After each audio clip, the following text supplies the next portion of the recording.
Mari kita lanjutkan kajian kita berkenaan dengan bagaimana orang-orang yang masuk surga. Semalam tadi subuh kita telah menyelesaikan satu bagian daripada orang yang masuk surga dengan sendirinya. Kita sudah memberikan gambaran keseimbangan ayat-ayat Quran, di mana orang yang masuk neraka itu mempunyai predikat. Satu, sangat ingkar. Dua, respon kepada neraka dengan suara berteriak-teriak. Ketiga, menggambarkan bagaimana dia beramal, tapi amalnya itu tidak sesuai, sehingga dia sadar bahwa dia minta kembali ke dunia. Nanti dia akan beramal soleh yang berbeda dengan yang dilakukan. Keempat, bagaimana dia mendapat kedudukan padanannya sebagai khalifah, sebagai pemimpin, tapi kepemimpinan yang ingkar. Bagaimana kelima, bagaimana hatinya dibongkar. Hatinya dibongkar karena Allah Maha mengetahui apa yang ada di dalam isi hati.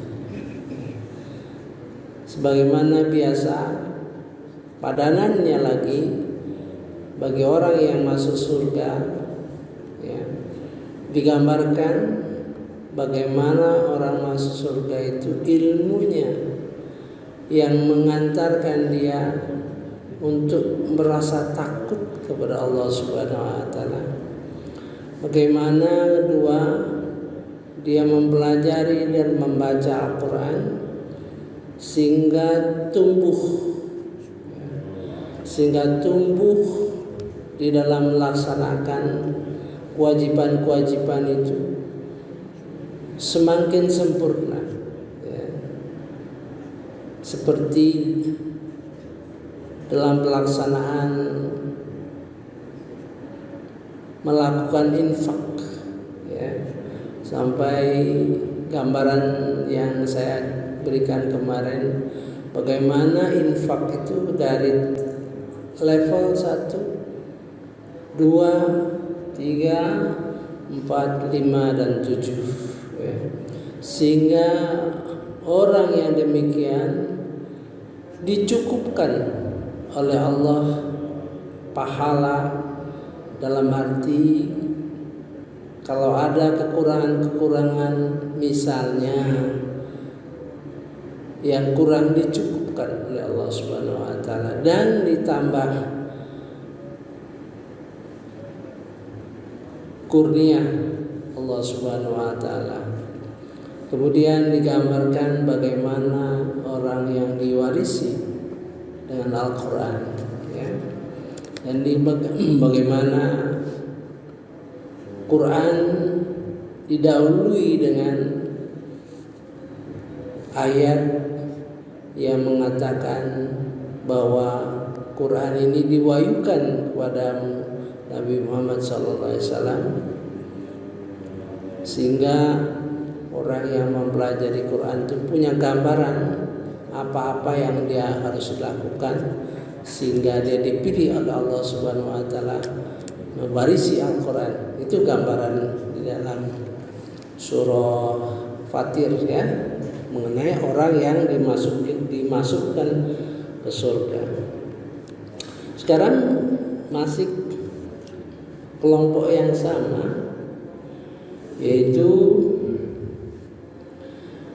A'udzubillahi minasyaitonirrajim. Bismillahirrahmanirrahim. Surah Ar-Ra'd 13 ayat ke-23, yaitu surga-surga adnin. Mereka masuk ke dalamnya bersama dengan orang yang saleh dari nenek moyangnya, pasangan-pasangannya, dan anak cucunya. Sedangkan para malaikat masuk ke tempat-tempat mereka dari semua pintu. Ini luar biasa, ya. Orang yang masuk surga beserta nenek moyangnya, beserta istri-istrinya, beserta anak cucu. Luar biasa, ya. Ini termasuk orang yang berusaha untuk memelihara keluarga, anak istri dan sebagainya, di dalam usaha untuk menghindari dalam doa dalam surah Al-Furqan, ya. Rabbana hab lana min azwajina wa dzurriyyatina qurrata a'yun waj'alna lil muttaqina imama. Jadi orang berdoa supaya anak cucunya itu sedap dipandang mata, dingin, menyenangkan, dan dia berdoa waj'alni, jadi orang yang pemimpin daripada orang-orang yang bertakwa. Bayangkan, ya, harapan-harapan. Tentu tidak mungkin, walaupun kita berusaha bagaimanapun harus diiringi oleh doa, ya. Kita doakan anak kita, Rabbi ja'alni muqimas sholati wa min dzurriyyati rabbana wa taqabbal du'a. Itu selalu doa kita supaya kita dijadikan Allah Subhanahu wa taala orang yang mendirikan salat, dan mengharapkan keturunan kita juga orang-orang yang mendirikan salat. Doa itulah, doa dan usaha harus bisa terlaksana, ya. Jannatul adnin yadkhulunaha, ini kunci kata yadkhulunaha, mereka masuk dalam surga. Yadkhulu, mereka sendiri masuk, ya. Wa man salaha min abaihim, dan siapa, ya, orang-orang bapak-bapak mereka, nenek moyang mereka yang beramal saleh, gitu.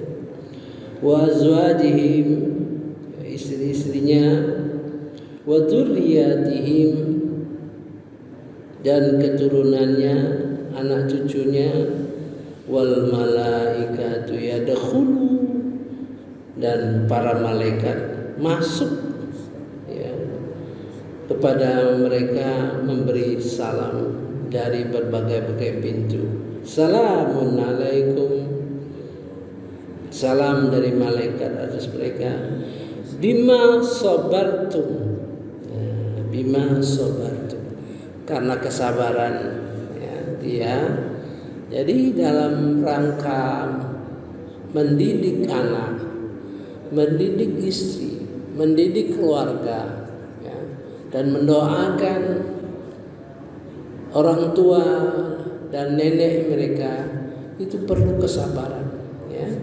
Untuk setiap sholat jangan lupa, setiap saat, ya, paling tidak setiap sholat kita doakan diri kita, keturunan kita, anak cucu kita, ya, dan pohon pengampunan dari Allah Subhanahu wa taala untuk orang tua kita, untuk mertua kita, untuk segala orang-orang yang pernah berbuat baik kepada kita, kepada guru-guru kita, ya, nenek moyang kita. Itu suatu usaha yang tidak mudah dan memerlukan kesabaran, ya. Bima sabartum, ini yang akan menonjol dalam kriteria orang yang masuk surga seperti ini. Fa ni'ma uqbad dar, maka itulah sebaik-baik rumah kesudahan di akhirat. Ya. Itulah ayat-ayat pokok. Mari kita lihat ayat-ayat sebelumnya. Nah, ayat sebelumnya ini lebih menonjol orang yang termasuk ulul albab. Sini lebih menonjol orang ini termasuk ulul albab, orang yang hati bersih, ya, pikiran sehat. Gitu, ya. A'udzubillahi minasyaitonirrajim. Bismillahirrahmanirrahim. Maka apakah yang mengetahui bahwa orang yang mengetahui bahwa apa yang diturunkan Tuhan kepadamu adalah kebenaran sama dengan orang yang buta? Hanya orang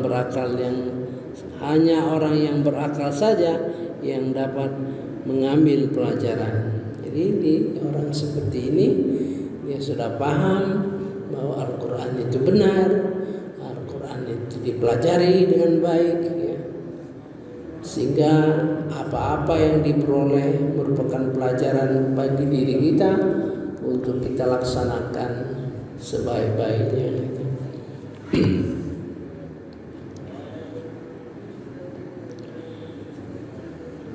Prolog awal, ya, biasa kalimat ayat-ayat Quran itu ada prolognya. Ya. Mari kita lihat ayat yang nomor 17. Ya. Allah telah menurunkan air hujan dari langit, maka mengalirlah air di lembah-lembah menurut ukurannya. Maka arus itu membawa buih yang mengambang dari logam yang mereka lebur dalam nyala api untuk membuat perhiasan dan alat-alat. Ada pula buihnya seperti buih arus itu. Demikianlah Allah membuat perumpamaan tentang benar dan batil. Adapun buih akan hilang sebagaimana sesuatu tidak ada gunanya, tetapi yang bermanfaat bagi manusia akan tetap berada di bumi. Demikianlah Allah membuat perumpamaan. Jadi ceritanya begini. Sudah pernah lihat orang melebur emas, ya? Kalau orang melebur emas, ya, mereka boleh emas itu ditambang itu sebenarnya batu-batu itu dipecahkan sampai halus. Emas tuh nempel di batu-batu, batunya besar, mungkin banyak batunya, dan dapat segram 2 gram. Itu dikasih air raksa, ya, air raksa, sehingga dia terserap di dalam air raksa itu dan berbentuk seperti apa? Seperti kalau kita lihat sarang semut, ya, sarang semut. Nah, itu dilebur dengan dipanasi sehingga nanti akan berpisah. Kotoran-kotoran itu akan berpisah dengan emasnya itu. Nah, gitu. Dengan emasnya. Kalau di Muara Aman dulu saya pernah di Rejang Lebong lihatnya. Jadi orang yang jual emas itu setelah dilebur kemudian digosok, diambil oleh tukang emas itu, digosokkannya, kemudian dikatakannya ini 24 karat, ini 23 karat, nanti terjadi transaksi. Itu diberikan perumpamaan kepada Allah Subhanahu wa Ta'ala.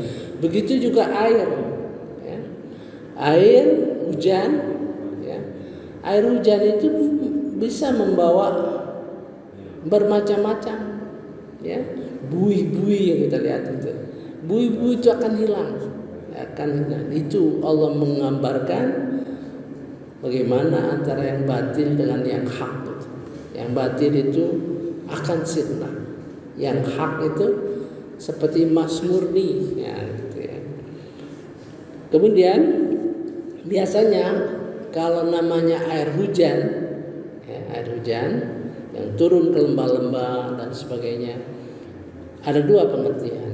Ya, secara fisik, ya itu maksudnya air hujan yang merupakan kebesaran Allah Subhanahu wa taala di dalam memberikan rahmatnya kepada manusia, pada kita sekalian. Betul, dalam arti air hujan.